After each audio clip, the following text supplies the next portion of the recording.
अच्छा, अब दूसरी इक्वेशन में डिस्टेंस शामिल हो जाएगा।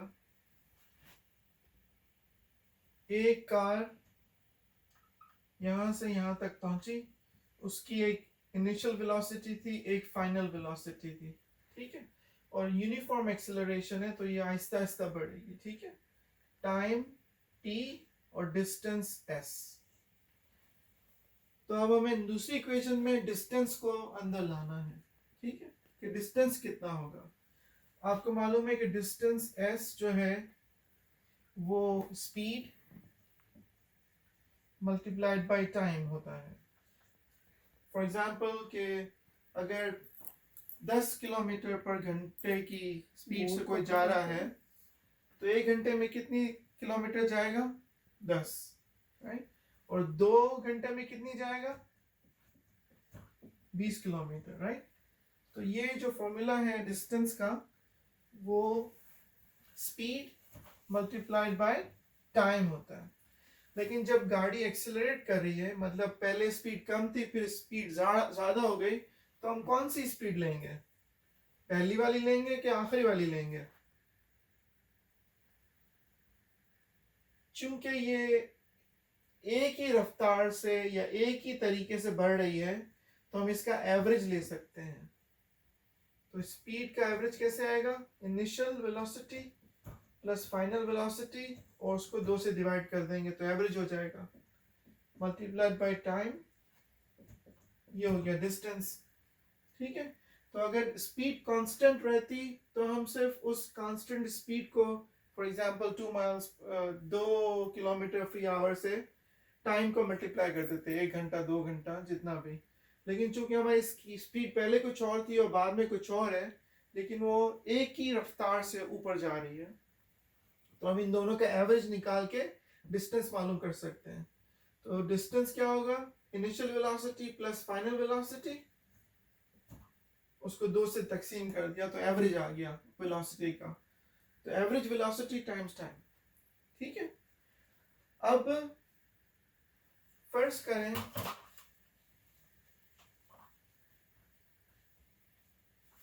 कि हमको इनिशियल वेलोसिटी मालूम है लेकिन फाइनल वेलोसिटी मालूम नहीं है। फाइनल वेलोसिटी मालूम नहीं है हमको, तो हम डिस्टेंस कैसे मालूम करेंगे? पहली इक्वेशन की मदद से, ठीक है। मैं इसको अब दोबारा लिखता हूं। डिस्टेंस इक्वल टू v, थोड़ा बड़ा लिखते हैं। Distance equal to v initial plus v final divided by 2 multiplied by time t, ठीक है। अब हम करेंगे ये कि vf को पहली इक्वेशन में जो हमारे पास आई थी उससे हम रिप्लेस कर देंगे। पहले हम इसको सिंपलीफाई करते हैं। ये 2 जो है यहाँ तकसीम कर रहा है, तो हम उसको वहां ले जाएंगे, दोनों को 2 से मल्टीप्लाई कर दिया। So 2s is equal to vi plus vf multiplied by time, ठीक है। अब vf क्या है? एक मिनट, ये 2 और 2 क्रॉस कर दिया हमने, राइट? हाँ, ठीक है। अब जूम कर बोर्ड को, लोग बच्चों को सही नजर आए। But then you can't see that. कोई मसला नहीं, v5 जो है important नहीं है। उसकी जगह हम पहली इक्वेशन वाली vi प्लस 80 डाल सकते हैं,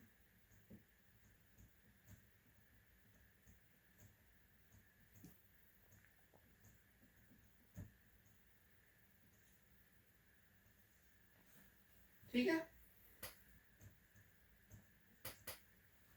सही है, हमने vf को हटा के, चूंकि हमें vf मालूम नहीं है, vf को हटा दिया vi और 80 से, जो हमारी पहली इक्वेशन थी उससे, ठीक है। अब हम ये ब्रैकेट ओपन करेंगे। तो vf मालूम नहीं था, इसलिए हमने vf की वैल्यू लगा दी वहाँ, जो कि हाँ। पहली इक्वेशन में vi प्लस 80 थी, हाँ, राइट? हाँ, ठीक है। अब वी आई प्लस वी आई कितना होता है? वी आई स्क्वायर, ये 2 ही है। 2vi plus at times time is equal to 2s. ठीक है? बोर्ड को zoom कर, करीब कर बोर्ड से।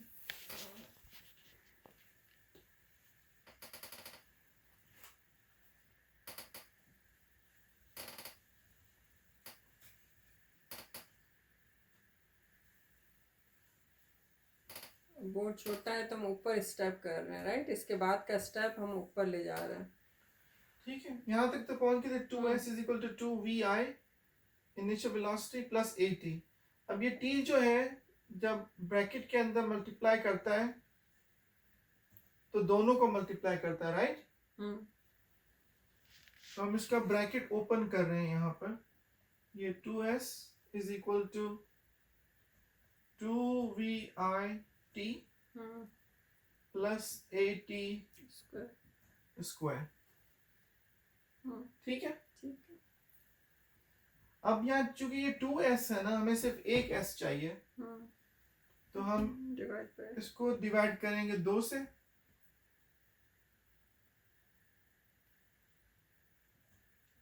और इसको भी डिवाइड कर देंगे 2 से। सही? तो यहाँ s बच जाएगा। ठीक है, फिर ये जो डिवाइड कर रहा है ये इसको भी डिवाइड करेगा, इसको भी डिवाइड करेगा। 2vi t divided by t बराबर 2 at स्क्वायर डिवाइड बाय 2। सही है?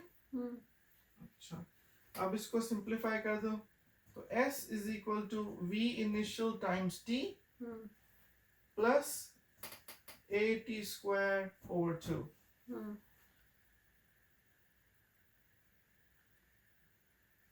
जिसको हम आपकी बुक में जिस तरह लिखा है, Am I big enough?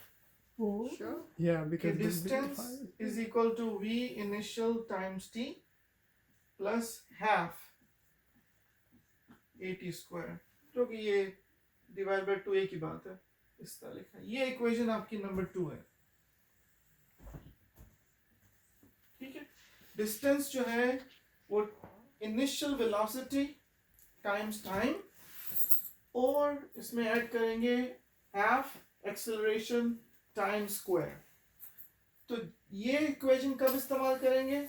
जब आपको इनिशियल वेलोसिटी मालूम हो, टाइम मालूम हो और एक्सेलरेशन मालूम हो।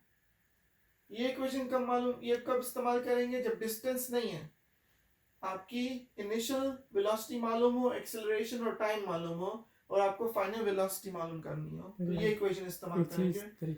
डिस्टेंस मालूम करने के लिए आपको, अगर आपको इनिशियल वेलोसिटी मालूम है, एक्सेलरेशन मालूम है और टाइम मालूम है, तो इस इक्वेशन के जरिए आप डिस्टेंस मालूम कर It's सकते हैं। useful. You can use it for more than just. I don't know if they know, but just let them know that you can rearrange it to find any variable inside the equations. ये मैंने यहाँ इस equation से, जब मैं यहाँ पहुंचा हूँ डिस्टेंस वाली इक्वेशन पे, तो मैंने क्या किया यहाँ पर, मैंने सिर्फ चीज़ों को रीअरेंज किया। मैंने चीज़ों को इधर उधर डाला है ताकि जो मुझे चाहिए वो इस साइड पे आ जाए और जो बाकी फॉर्मूला है वो इस तरफ रहे। तो ये आप इस तरह दूसरी चीज़ों के साथ भी कर सकते हैं। अगर आपको टाइम मालूम करना है तो ये बाकी चीज़ें आप उधर ले जा सकते हैं। अगर आपको टाइम मालूम करना है, एक्सेलरेशन पता है, इनिशियल वेलोसिटी और फाइनल वेलोसिटी पता है, तो आप टाइम को यहाँ रख के बाकी चीज़ों को वहाँ हटा सकते हैं। हम जरा करके दिखाएंगे। फॉर एग्जांपल, अगर हमें वो पहली वाली इक्वेशन में टाइम मालूम Problem में क्या है? तो थोड़ा इजी हो जाएगा ना बच्चों को। अब ये पहली equation vf is vi plus at, ये आपको याद करना पड़ेगा।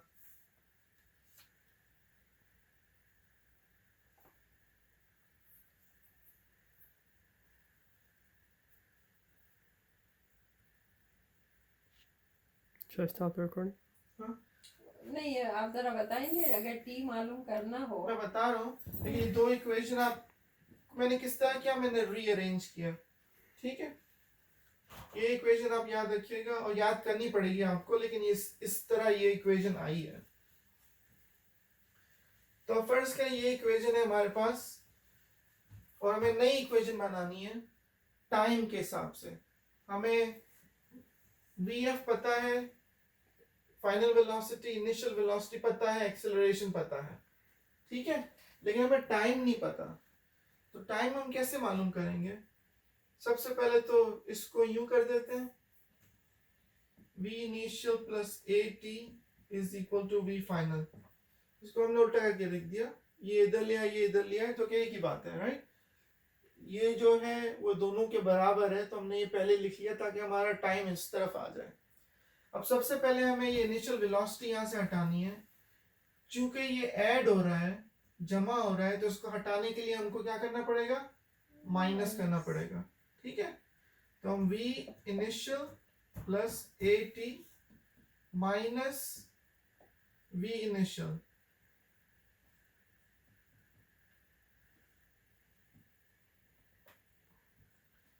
हमने दोनों तरफ ये v इनिशियल जो है माइनस कर दिया, यहाँ भी माइनस कर दिया, यहाँ भी, चूंकि बैलेंस करने के लिए। तो v इनिशियल और v इनिशियल कट हो गया, यहाँ क्या बचा? at, v final minus v initial. अब मैंने आपसे कहा था हमें टाइम मालूम करना है ना।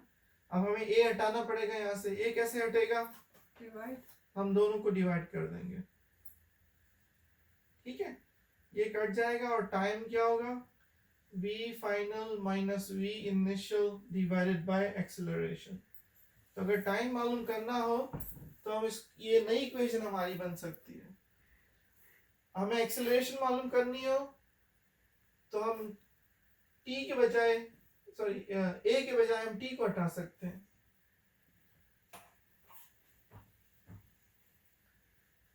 जैसे हमने a के बजाय हम t से डिवाइड कर दें दोनों को, तो t हट जाएगा और एक्सेलरेशन क्या हो जाएगी?